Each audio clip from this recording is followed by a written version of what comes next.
Good afternoon. We wanted to reach out to you because we know that we're going through a very difficult time. And we've been thinking about you. We'd like to share a short message, so grab a cup of coffee, or imagine we're at Joe T's and you have a nice cold margarita in front of you. This will only take a few minutes. The purpose of this message has 3 points. 1, we want to acknowledge that we are in a crisis. 2, we want to let you know that we're here for you. We're just a phone call or a video call away. And 3, we want to try to put this crisis into perspective.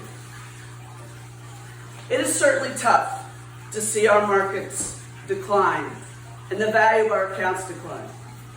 And for those of you who have lost your jobs or have had serious pay cuts, our hearts go out to you. This crisis, or the definition of a crisis, is it feels new and different.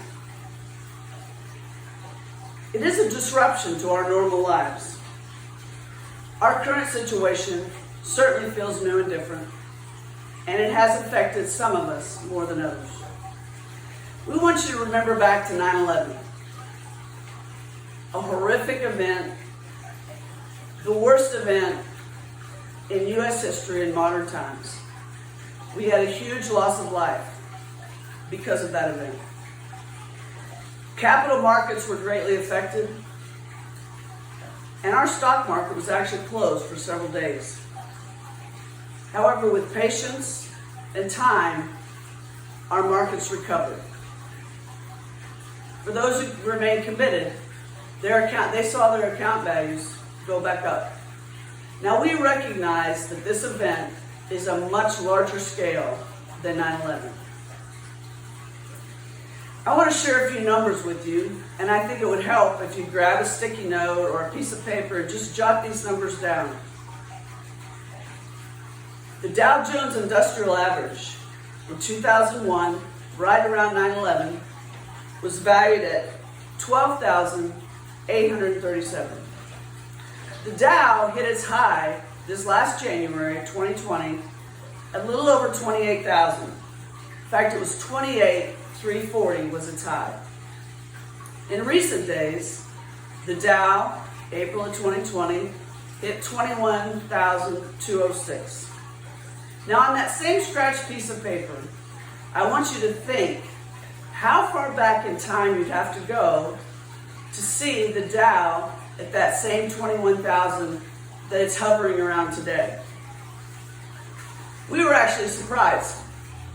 We thought we'd have to go back to 2014 to see a Dow about 21,000.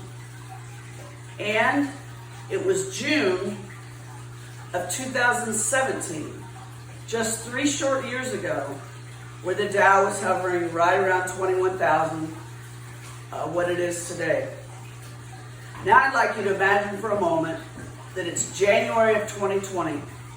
It's a new year full of hope and optimism, new beginnings, and the Dow again in 2020 was at 28,000. What if we called each and every one of you and said we had a special opportunity for you to go back in time and invest at the values of June of 2017? Would you take advantage of this unique, special opportunity? We think most long-term investors would take that opportunity and invest at prices that were 3 years ago. Markets don't go up forever, and they don't go down forever. Given time, our markets will recover for those who are committed. So keep the faith in America and American capital markets. And remember, we're just a phone call away. We'd love to see you on a Zoom conference, and Forrest and Jennifer and even Asher would love to see you on that call